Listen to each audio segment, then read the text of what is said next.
are listening to the most original talk radio station anywhere. We are LA Talk Radio at latalkradio.com.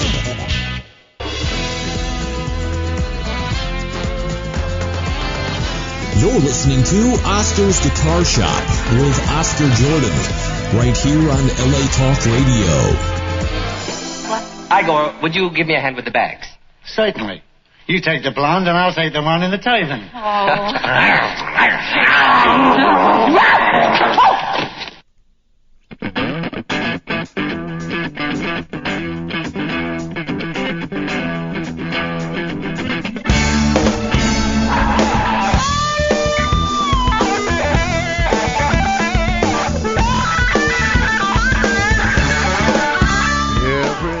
Greetings and salutations. Welcome to another episode of Oscar's Guitar Shop.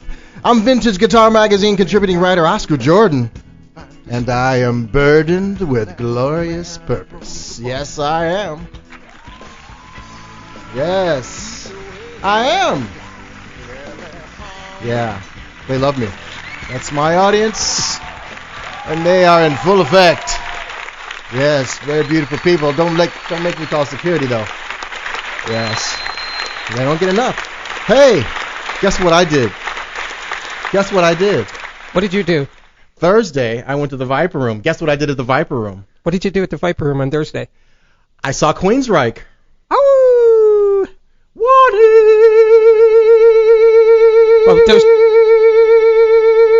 Aren't there two Queensryches? Yes, there are. Which one did you see? I saw the new one with the new and improved singer who is not a diva. He's very glad to be there. And he hits fucking notes that you wouldn't... I mean, the range of this guy, there's like dogs running around the Viper Room because they're like, I hear notes that humans cannot hear, and he is singing them, and he's the new singer of Queensryche. It was really cool. Wow. That sounds like a cool show. It was a really good show. They played the classics. They just the lady wore black. Exactly. There were no saxophones on stage. Yeah. There were no strippers on stage. It was full on classic metal Queensryche.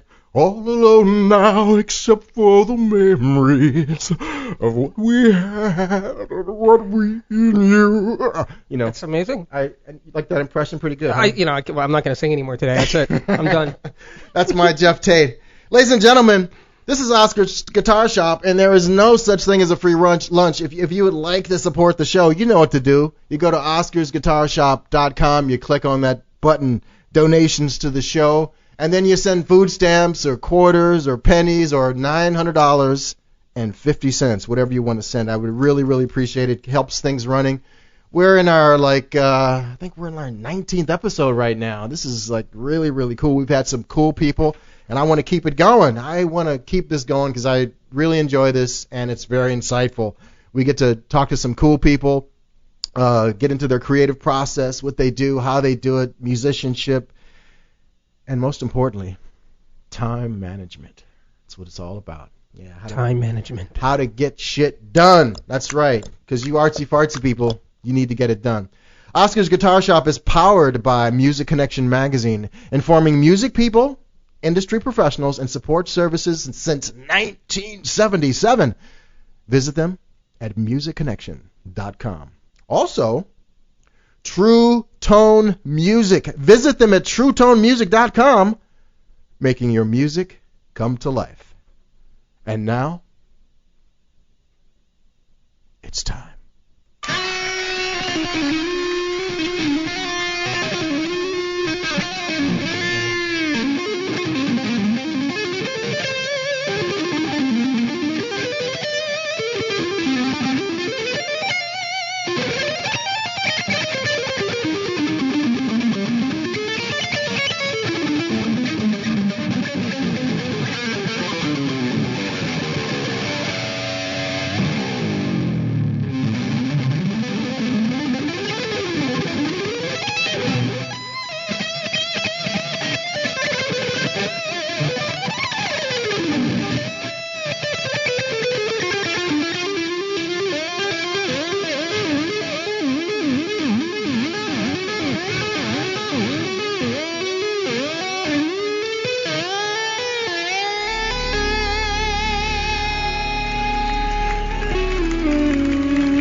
Sure, Tony MacAlpine is a great composer, plays amazing guitar, keyboards, and has the freakish ability to play Chopin's Etude No. 12, Opus 10 from memory. But what you did not know is that T-Mac's dunkalicious style of b-ball is legendary. With a penchant for in-your-face three-pointers, all net, emasculating skyhooks, and the fearless audacity to take it to the bucket under pressure, T-Mac's game is chock full of bodacious savvy and guile. When T-Mac isn't schooling busters on the court, he's making amazing music. With 11 solo studio albums to his credit, he is already a guitar institution. His albums Edge of Insanity and Maximum Security still rank as the holy Bible of neoclassical composition and expert guitar playing. Side projects with Vinnie Moore, Planet X, Steve Vai, Cab, Ring of Fire, and Devil's Slingshot have only broadened his musical vision. His current album, Tony MacAlpine, is his most harmonically sophisticated and most passionate album to date. Ladies and gentlemen, it is my great pleasure to introduce to you Mr. Tony MacAlpine. Yes. See the response? I see. That means they like your music. I love them. Thank you. They like what you do. I feel it. Thank you. You feel the love? Yes, I feel the love. It is good love, man, because they dig your music. How are you, sir? I'm doing fine, Oscar. How are you? It's good, man. Thank you for being my co-host early in the show. It was really cool, man. Well, I hope it's a regular event. I'm always in town, so yeah. I'll swing by. I'll swing by and bring some friends and really make a lot of noise in the background for you. I appreciate it, because I could use as much sound effects as I can get. Can you make any sound effects noises at all? Sure, I can do all kinds of sound effect noises. I can say one word and it comes out in two different tones. Okay, let's hear it. All right, I'll say love and watch. Love. It's supposed to be at the same time. Love. Isn't that amazing? That's See, I like that. I can split the tone of my voice. Oh my God. That's pretty good, I gotta say. I think people like that too. Anything you do, that's they like. love. See? It's severe love. So tell me, what's going on with you in your life right now? Right now I'm working on a newer solo record. Newer. Yes, at this point in time, actually, I've been recording this record for the last 3-4 months now. Mm-hmm. That's going well? It's going slow, mm-hmm. but it's getting there. It's getting the growth. The songs are really starting to come together, and it's a process. It really is. Do you write as you record, or do you? Yes, I do. Uh-huh. And I work on one song entirely in its entirety, and we finish it, mix it, and see if we can live with it. Wow. And then move on to the next. See, because I would think that you would compose the song first, because I know that you're very literate, and you would actually write it out, and then say, okay, I want it to sound like this, and that. That doesn't happen. You're just kind of free form and whatever works at the time you're recording. Is that what you do? I mean, it does actually happen that way. I mean, I'm actively involved in it, but I just don't like to do cookie cutter type productions. Do all the bass, all the guitars, and I just like to develop that and spend a lot of time with that idea and develop it to the fullest. And I've been more successful that way. That's good. Yeah. Now, do you like a lot of people? They will say, okay, this is my time to write. They will say, they turn off the phones and they go to their writing room and they write. Whereas other people, they will, they'll carry around like a little recorder and they'll be riding on their motorcycle, speeding up and down the 405. Oh, I got an idea, and they pull over and they say, da da da da, and they start singing. Do you which way do you do? Well, both. I mean, I definitely go into a type of thing where I can't really listen to other people's stuff, and I don't hang out with the friends and talk much, and you have to just find your space, and that is probably the physical side of actually doing the recording. The music comes from inside. I hear it, and sometimes I have ideas that I might pull over someplace and sing these ideas into the phone and access them later and see if I can develop it. But that's pretty much a process of a lot of searching. Yeah. You know. And you basically have to have all those avenues open to you because you have to put out a lot of product. I mean, I do, and there's no real one method of really creating anything for me. I mean, I can't say I started on the piano or started on the guitar. A lot of songs I've started with drum beats and some with bass grooves, and you know, there really is just, it's just got to have a special message.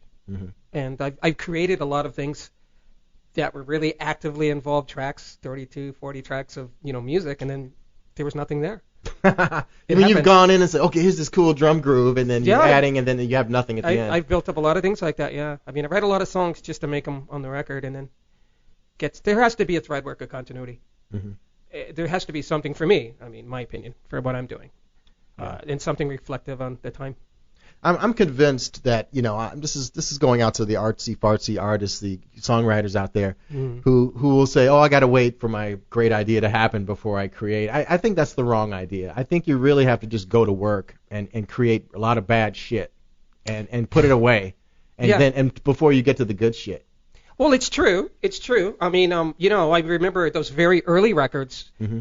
I was writing a lot of stuff, and you know, we were discovering what was bad and what was good. However, we were recording some of it and releasing it. But now I've Are you talking about Edge of Insanity? Well, the early records, I was writing a lot of stuff, and I was working with these brilliant musicians that would just come in and fly in. Billy Sheehan and Steve Smith, and you know, was playing with Jheri, and Billy was with David Lee Roth. They'd come in and we'd record all these tunes, you know, and then we would decide which ones we used. And later on, I would start recording records, and I would record so much material, you know, and I would rather change, you know, that. I'd rather change that to the point where I knew exactly, you know, what direction I really wanted to go. I mean, you know, it's interesting when you're younger, how much easier some things might seem to be, but in reality, it's because you're really trying to find yourself, you know. Right. But you know, you wonder what road you would have went down if you had spent a little bit more time doing something different. I always think about that. I just want to be clear. On Edge of Insanity, now obviously when you're making a record, there's probably a ton of tracks that you did during those sessions that never got on the album. Yeah. And you hadn't found yourself, oh, I'm not crazy about that. Right. But are there songs on that first record that you're like going, No, I'm happy about everything that we did, but yeah, there are some... You're happy with everything that was put on the record? Oh, yeah. But there are songs that you did record for that session that did not make, and you're like, I'm going to keep this to myself. Yeah. Oh, yeah, because, you know, back in those days, we did all the records with tape, and so, you know, it was pretty destructive method of recording, and, you know, there was no, like, undoing it or wiping it clean and, you know, forget about it, and or use those drums and put them on something else. We just, you know, really had to build the things up for what they were, and consequently, it's funny, when Billy and I were just on tour with the PSMS project with Portnoy and Derek and Sherinian and Billy and myself, we played Billy's Boogie. And that's a song we've never ever played. You know, we've never played that song live anywhere. I don't really remember ever really playing that song live anywhere. And it's so funny. And it got, and when Mike Portnoy put the list together, he said, why don't you guys play? You know, he picked some of the songs we should do. He said, you know, want to try The Stranger? Why don't you try, you know, Billy's Boogie? And we put that together, and it was really crazy because, you know, we recorded it but never played it. So it's interesting to have so much material out there that goes on. Yeah, that's cool. You just sit back a little bit. I'm gonna turn your mic up a little bit, but you can just relax. Yeah, I'm getting a little popping there. Okay. Take me back in time. Let's go back, time traveling to the time before Edge of Insanity. You had sent a tape in to Mike Varney, and tell me about what was going on in that period of your life. Well, I'm from a town of in the East Coast, a town called Springfield, Massachusetts. And I was working very hard on a lot of material on a little 4-track, and I recorded these songs, and you know, my girlfriend at the time and I would package these things up and, you know, mail these tapes out to all these people. These are the next great songs. You have to hear them. And, you know, you'd come back. Some of them were returned to sender. Remember that whole... that?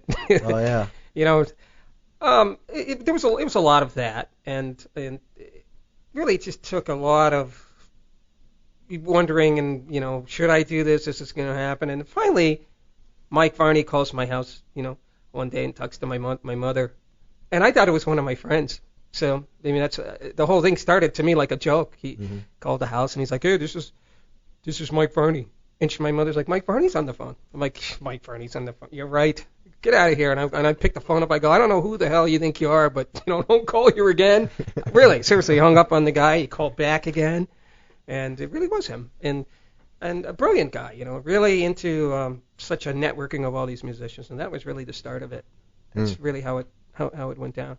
Wow, that's cool. Let me play a little cool track here. You might remember the song because you recorded it and wrote it. So did I write it in the key of C flat? Let's see. Let's find out.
Ladies and gentlemen, it's a shame you can't watch what I'm watching because Tony MacAlpine is playing the parts. He's playing air guitar with himself, ladies and gentlemen. This is pretty cool. That was Empire in the Sky, one of the tracks from Edge of Insanity. Edge of Insanity. And you were on the edge of insanity when you were writing that album, weren't you? I was on the edge of it. Financially, I was on the edge of insanity when I was writing that record.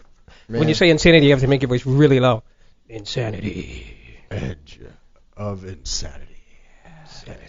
Oh my God. So you're like you're a conservatory trained pianist, and we're going backwards even further back than Edge of Insanity. I know you were doing cover bands. You were in the choir. You were in the madrigals. You were a music man. Wow, he's you a really music know that man. stuff. He's a music man. Yes, a music man. You did musicals. I spent 15, 16 years in the Springfield Conservatory of Music. Wow. And as a piano major. Mm-hmm. Yeah, went to Hart College of Music as a piano major. And along the way, I was involved in all the. Back in my day, there was music in the schools. In olden times? In the olden times. Ah, yes. Those times. So I was involved in all the musical activities. There's so much to do, and I loved it. Yeah. I really did. And so what inspired you? I mean, because kids, they're all distracted by, oh, do this. Let's join a gang. No, Mm-hmm. I want to play some Chopin. What made you just go in that direction? Was it you? Would you say your family just pushed you? Yeah, in that absolutely. direction, Well, there's 5 kids and everybody played an instrument, but I think the thing that solidified it was my mother brought me to see Andre Watts when I was really, really young, and we went down to the Springfield Auditorium and I saw him playing the Beethoven Emperor Piano Concerto with the Springfield Symphony Orchestra, and I was like, wow, that's it. That's what I want to do. It was just so cool, just feeling the energy and the communication and the vibe, really. Yeah. Something that you really can't put in words that music, Right. has. So I felt that really young, and ever since that day, I was working really hard at it. Yeah. I know. I just what I've always appreciated about your records is that you usually have a classical composition, a piano composition, and I'm like floored. I'm just like, oh my God, he's not even playing guitar now. He's doing something completely different, and it's usually some brilliant shit, kind of like this actually.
Yeah. Oh, the love.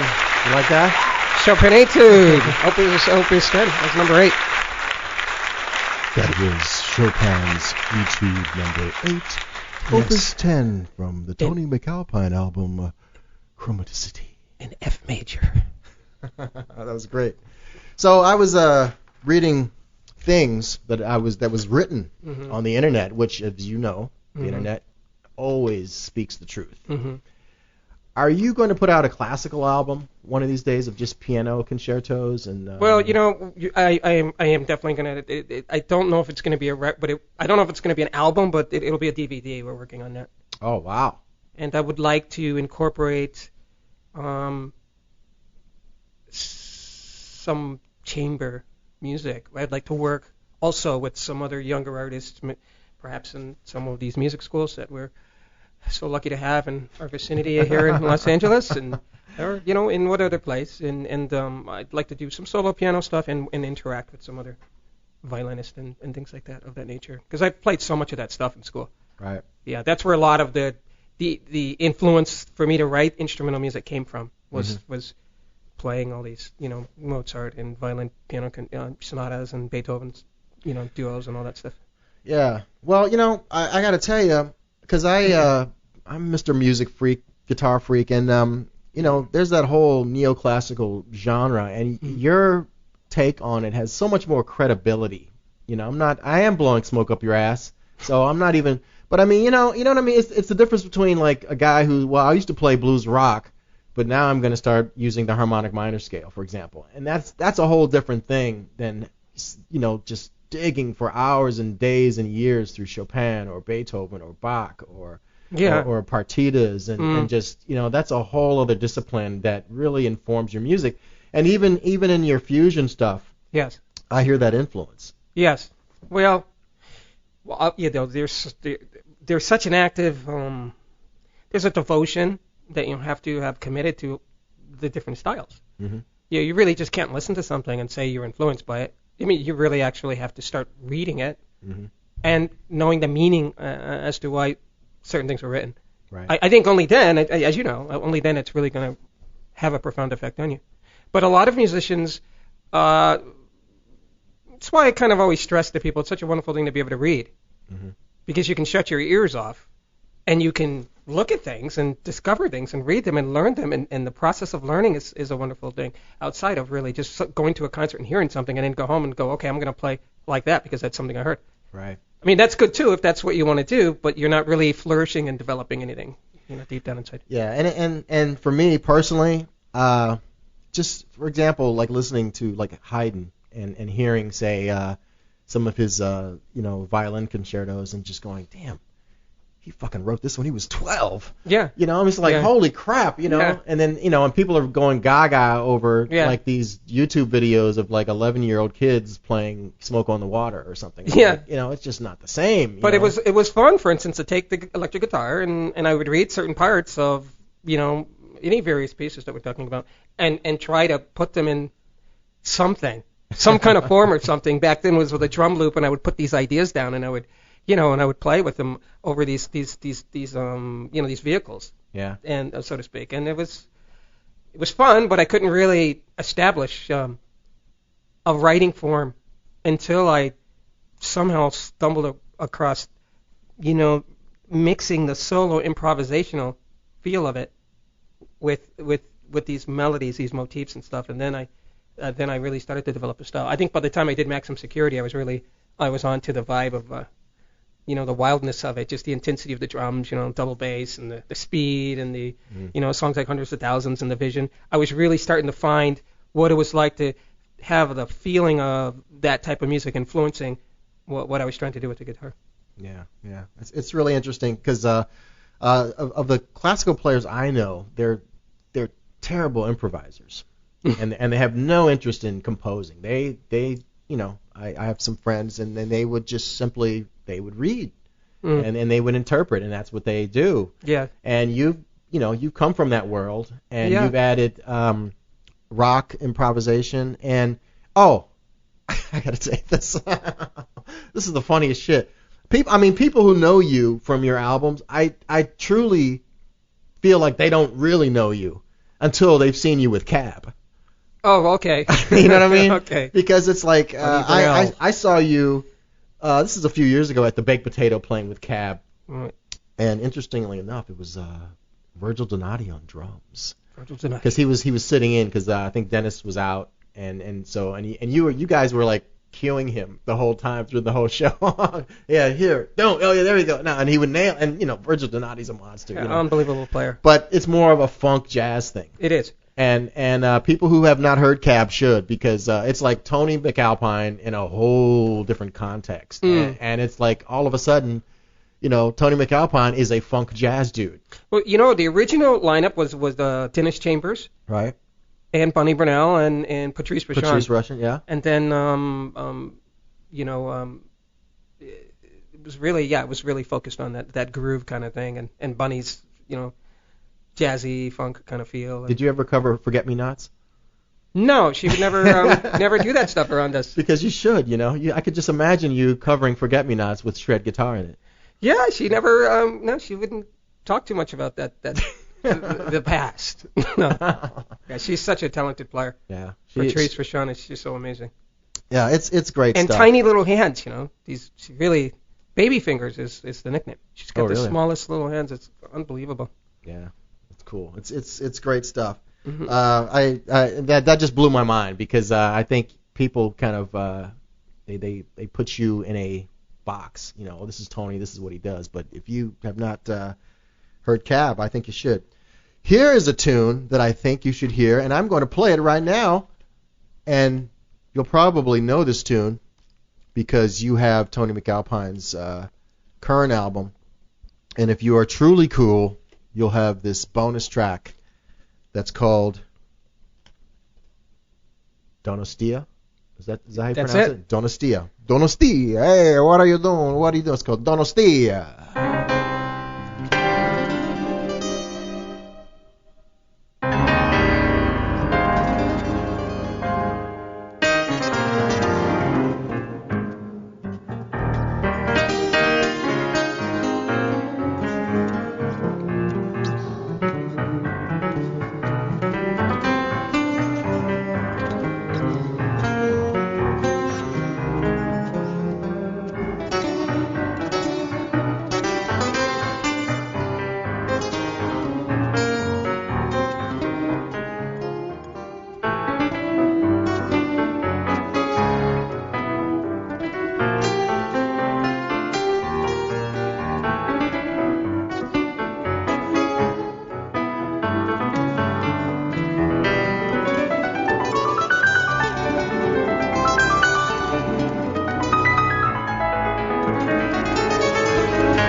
Thank you. Thank you. And played air piano the whole time. True Tone Music is a virtual candy store for guitarists and bass players. They're world famous for having the best selection of new and used and vintage guitars in the Los Angeles area. Located at 714 Santa Monica Boulevard in the city of Santa Monica, True Tone Music offers the widest selection of exceptionally high-quality guitars and basses. They stock name brands like Fender, Gibson, Guild, Epiphone, Gretsch, and much more. It's where the top names in the music industry shop for guitars, basses, amps, boutique pedals, and accessories. Whether you want to buy, sell, trade, or get guitar lessons or repairs, True Tone Music's super cool staff is there to make your music come to life. They'll also match any online price and back it up with top-notch customer support and service. Visit them online at TrueToneMusic.com or call 310-393-8232. That's 310-393-8232. Walk up to the counter, say, I want to talk to Ken. Ken is the rich guy, the owner. He has just all this amazing stuff. In fact, when you walk in there, you're gonna freak out because it's like fucking Disneyland. It's like Charlie and the Chocolate Factory, and it's just amazing gear, boutique pedals, accessories, vintage stuff. I was there last month, and I played Buckethead's signature model guitar. Oh, wow, that's cool. Yes, it's a white guitar with an on and off switch on the side, and you can do the...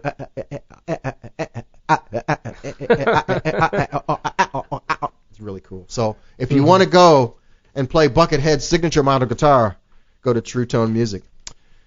I noticed... well, first off, let me just... let me set some things straight here because I'm getting nervous. I know, don't get nervous. I would like to give a shout-out to the other guest we have here, Lloyd Robinson, who's Tony MacAlpine's brother. Hello, Lloyd. How's it going? Great. I just got so wrapped up into classical piano. How's it going, man? Great. Good to be here. I'm glad to have you, man. Glad to be hanging out. These guys do wheelies down the street in their motorcycles. Isn't that cool? While texting. How do you like that? So I noticed there was a change in your music from the early years where you had a Jheri curl to where you abandoned the Jheri curl, and then there was a big change in your creative process. Tell us about that. Well, it wasn't a Jheri curl. It was just really long hair. So you say, Mr. MacAlpine. My head didn't catch on fire. Proof. It wasn't a Jheri curl. No, it was a lot of work, and it was a fortune to maintain and cut that hair. And I saved a lot of money subsequently after cutting it all off, and now it goes into my gas tank, and I'm happy about that. And now you save money on Jheri curl juice. They don't really make it anymore, I don't think, do they? I think they do. I've seen a few guys running around like that. Just whip the head around, juice flying everywhere. Ruin all your pillowcases and everything. And I posted a photo of you on the Facebook page of you and you're playing a Kramer double humbucker guitar, and you got the Jheri curl hanging in this. I remember those days. That was the good old days, 80s. man. It was a good time. Good time to be alive. Yes. So let me just go down the list here. I want you to play on another Planet X album. Please tell me you're doing another one soon. I can't say that. I can't say that. All right. Who knows? So you will not be doing that. No, you never know what will happen. But right now, it's not in the foreseeable future. We're so involved in other things. Yeah. Derek Sherinian's a very busy man. Yeah, and Derek and I are involved in another project that we're doing with the PSMS thing with Mike and which falls into my next question about that's Portnoy, Sheehan, MacAlpine, and Sherinian, PSMS. Yes. And you shot a DVD. Yes, we did. And it's available on your website at TonyMacAlpine.com. Yes. Unfortunately, when I did that live DVD, I was extremely ill. Oh. They shot it in Tokyo. And lovely audience, but I was so medicated and had a fever of 100 and some odd, and it was one of those things. The show's got to go on. Show's got to go on. I wish they could have recorded in a different city, but that's how it goes, man. And that's available on your website. Mm-hmm. And you, in fact, earlier you said you're going to go on tour again with those guys. In October, right? Yes. Oh, very cool. And where are you going? Europe? It's a European tour, yes. Oh man, that's going to be awesome. Let me see what else. And then you got the new album is going to be when you predict the new album's going to come out? My record, my solo record. The one you're working on now. Well, I would say probably in the next couple of months. Mm-hmm. Yes. That's good. I would say it'd be finished in the next couple of months, and so shortly, like three or 4 months or something like that. Tony MacAlpine, make it snappy, man. People are waiting, man. I know. Okay, 5 or 6 months. All right, perfect. I should mention that song that we heard previous. It's Donostia, because that's the town. It's my wife is from a town called San Sebastian, Spain, and Donostia is the Basque name of this town. It's a town in northern Spain. Right. And that's why it has some Spanish influences, because I wrote that song I was there. can hear a little bit of a little chicory in there. Yes, it was Spanish, it was a reading type of piece. I was reading some of these lines and had to really get involved in that. So, yeah. But it was lovely. I had a good time with it. I thought the guitar and the piano is seamless. I mean, it's just very, it weaves very well. And I recorded them simultaneously. No, I didn't. I'm just kidding. Well, we know you're incredible, Tony, but damn. What the hell? Yeah, that's pretty cool, man. It's just good stuff. It's good that you can work like that. Like you're no Prince, but you do really well alone. It's good stuff, man. It's really, really good stuff. Thanks. I was surfing through YouTube and I guess this was at the last NAMM show, the one before, I don't know, because I can't remember anything. You hired this guitar player to play with you on tour. The female, her name is Neely Brosh. Yes, Neely Brosh. Yes. She's really good, huh? She's a great player. She plays you. She plays exactly like you. She's such a great player, and she's a young guitar player from Berkeley. Mm-hmm. Went there, and she's from the Boston area, and just an incredible player, and was so much fun to have her on tour and on my solo tour. Right. And looking forward to doing some stuff with her in the future. Yeah, there's a bunch of clips on YouTube and they're performing, and she does the George Lynch solo, from the second album. It's just, she nails it. Oh, she plays a lot of stuff. Yeah. Would you like to take a phone call? I would like to take a phone call. Here's a phone call. Hello. Let's see who this is. Hello, you're on the air with Oscar Jordan and Tony MacAlpine and Lloyd Robinson. Are you there? Yes. Hey, how's it going, man? Tony MacAlpine is here to ask and answer any question you might have. How's it going? Hi, this is Kirsten. Hey, Kirsten, how's it going? Where are you calling from? Oh, I am calling from downtown Los Angeles right now, and I have a question. What would you like to ask? You're such a fantastic player, and when you play, you just seem so at peace and calm. And I just want to know, do you pray or meditate before you go on? Because you're doing all this amazing shredding, and you just seem like you're at such a peaceful state of mind doing it. Look, the looks can be very deceiving. Actually, no, I really. Depending on the circumstance of what the thing is, Kirsten, I would have had ample time to rehearse the event, and I just really concentrate on playing it. There's not any kind of special thing that I do when I play. I just really get out there and just get the show on the road. You're just in a zone, huh? Yeah, well, you hope to be if you feel like you're playing good. If it's not a good gig, you're in a different kind of zone. But really, it's. Well, you just make it look like it's so easy, and and of except course, when you're I sick, want to be right? like you when I grow up. So I want to know the secret. Well, you know what? I'm really lucky and blessed to be surrounded by such wonderful talent when I hit the road. I mean, some great players have been on the road with me, and it's that really makes all the difference in the world. Sure. Yeah. Sure. Absolutely. Well, thank you so much for picking up and answering my question. I really admire you, and you're just such an inspiration for me personally. Thank you very much, Kirsten. Hey, thanks, Kirsten. Thanks for calling. Call in anytime. Okay, have a great day. Thanks. All right, bye-bye. Bye-bye. That was very nice.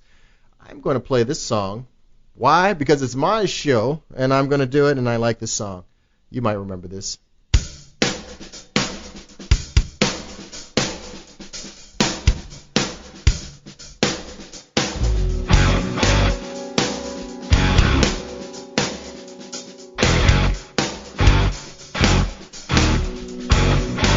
That's Summer Place from the album Tony MacAlpine.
Cool tune, man.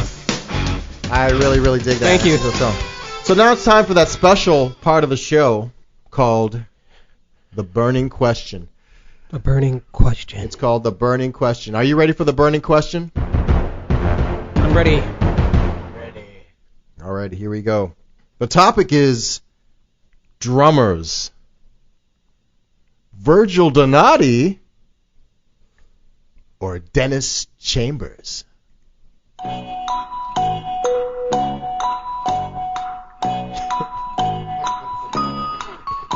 Next question, please.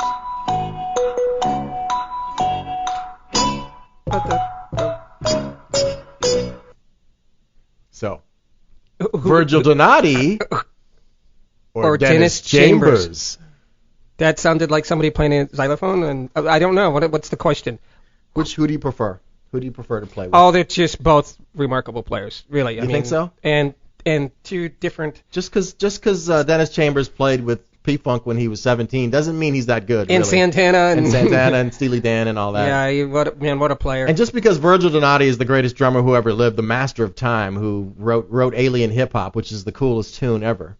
I mean, what can you say? And he's a pianist too. That too. He's amazing. They're just. And I'm glad that he did not get into Dream Theater, because he's too good for that damn band. I'm telling you. Well, I don't know. I would have been his roadie if he had got the gig. I would carry his sticks anywhere. I think he's a bad dude, man. I'm a big fan. Well, God, I wish the show was like 2 hours. But that's our show. Woo! That's all I can give you right now. I'd like to thank our guests, Tony MacAlpine and Lloyd Robinson, the coolest dudes, the biker dudes. Set mind to purpose and visit Tony MacAlpine at TonyMacAlpine.com and purchase every piece of music he has ever written. Thank you. We'd also like to thank our sponsors, Music Connection Magazine, informing music people, industry professionals, and support services since 1977. He's still playing air guitar to his own music. This is amazing. Visit them. I love watching that. If I could play like you, I would play air guitar to myself. MusicConnection.com. Go there. True Tone Music. Visit them at TrueToneMusic.com, making your music come to life. Go to OscarsGuitarShop.com if you'd like to show your financial support. But tune in next week when we will meet Rob Zombie, Telecaster Master, John 5. Take care of yourselves. Be nice to each other. See you next week. Same bat time, same bat channel.